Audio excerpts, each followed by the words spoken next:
Турдак Суальч кайсы ел барып калды, Чаткалга барды. Барып көрүп, анан жана мен айткан жактарга дагы машинеси менен барып, Чаткалдын өрөөнүн кыдырып,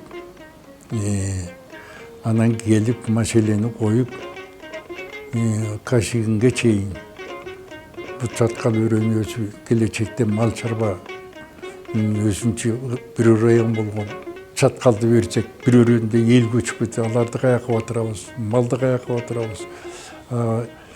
15 миллион койго жеткиребиз деген планыбыз бар деп ушуларды аргументин атынан тактап туруп маселени кабыргасынан коюп, Өзбекстандын курабыз деген курулушун токтоткон Турдакын Суальч өзү болгон. Мына ошондон кийин барып келгенден кийин Турдакын Суальч бардык жагынан аракет кылып, экинчи жолу кайта район кылып түштү. Чаткалдыкта мен кийин бардым дебедимби? Ошо барганымда Чаткалдыктар оозунан чыктым. Усубалиев келбей эле бизге Кыдыр келген ошондо. Ошо келгенден баштап Чаткал оңоло баштады. Чаткалга анан кийин чоң электр линиясын тартып, жана курулушун токтоп, эл Чаткалдан көчө баштаганда Чаткал отакыр иш болот экен, келечеги жок мындай деп түбү таластыктар таласка, ак сыяктар аксыга, ушундай болуп принцип болуп, элдин немеси маанайы бас болуп, эгер чоң отакыр иш курулса эмне деген болот деп. Чаткал өрөөнү төрт тарабы келишкен, кооз, жаратылыш байлыгы мол, экологиялык жактан таза жана кенен жер. Бир убакта ушул чексиз байлык көз илинбей, коңшу республиканын кызыкчылыгы үчүн суу астында кала жаздаган. Фильмдин негизги сюжетине тиешеси болбосо да, бул тарыхый окуя тууралуу республикабыздын учурдагы жалпы журтчулугу кабардар болушпагандыгын эске алуу менен маалымат бере кетүүнү эп көрдү. Мурунку союздун мезгилинде Өзбек ССРнин биринчи катчысы Шарап Рашидов КПССБКнын саясий бюросунун мүчөлүгүнө кандидат болуу менен зор өлкөдөгү таасирдүү жетекчилердин катарына кирет да, жана ал бул аймак Өзбекстанга бериле турган болсо, Чаткал өрөөнүнө суу сактагыч куруп, Өзбекстандын миңдеген гектар куураган талааларын өздөштүрүп, кошумча 2 миллион тонна пахта өндүрүүгө жетишээрин убада кылат. Ошондой эле ал суу сактагычка гидроэлектростанциясында куруу идеясын сунуштайт. Стратегиялык мааниси бар пахтанын баркы өтө жогору болгондуктан, ошол убактагы ССРдин башкы жетекчилери Рашидовду негизинен колдошуп, жана бул иштин чоо жайын иликтөөнү министрлер кеңешинин төрагасы Касыгинге тапшырышат.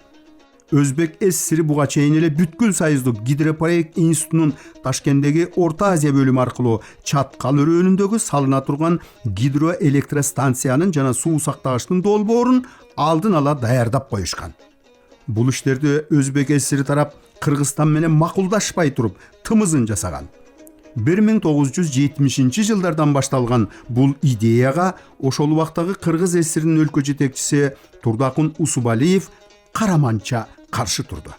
Бирок Кыргыз ССРинин башкы жетекчисинин Өзбек ССРинин жетекчилигине жана СССРдин энергетика министрине кайрылган олуттуу катына көңүл бурулган жок.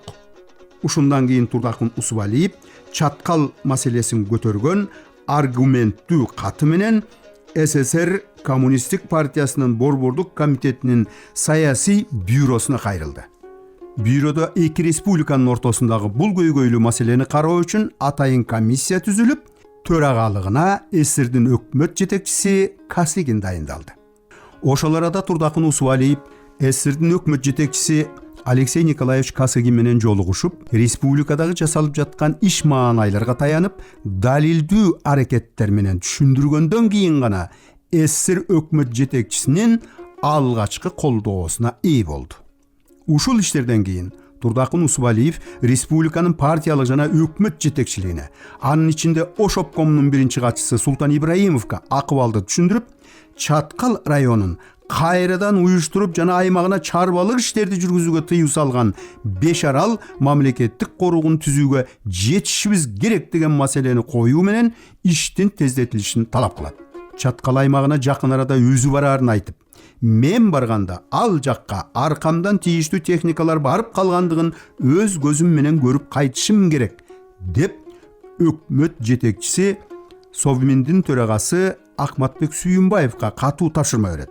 Ушул жылдары Москвада СССРдин Коммунисттик партиясынын Борбордук комитетинин саясий бюросунун кезектеги жыйынында чечүүчү сөздү алган чаткал маселеси боюнча комиссиянын төрагасы СССРдин өкмөт жетекчиси Косыгиндин колдоосу менен көпчүлүк добуш аркылуу чаткал өрөөнүнүн аймагына Өзбек СССРи сунуштаган суу сактагычтын жана гидроэлектростанциясынын курулушунун зарылчылыгы жок деген чечими чыгып, бул аймактын көйгөйүнө чекит коюлат. Чаткал өрөөнү коңшу мамлекетке өтүп кетүүдөн жана суу астында калуудан ушундай таасын ойлонулган күжүрмөн аракеттер менен сакталып калган.